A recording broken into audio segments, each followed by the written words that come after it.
consider the most safe tree because it creates the most negative ions around it.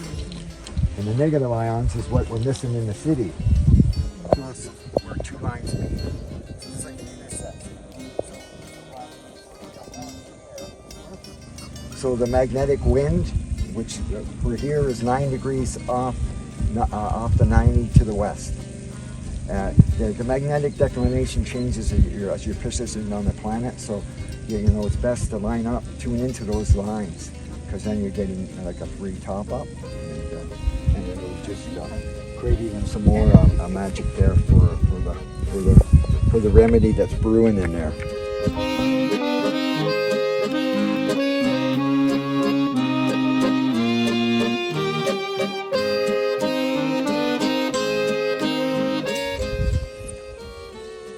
Yeah, so if everybody take a little bit of the material there, throw some love in there, or maybe you want to let go of something, great place to dump it. Okay. An andesite sand and then some of the aggregate, about 16 stone in the all.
Not just that we're good guys and environmentalists, although we like to do that. It's really about what goes in the glass.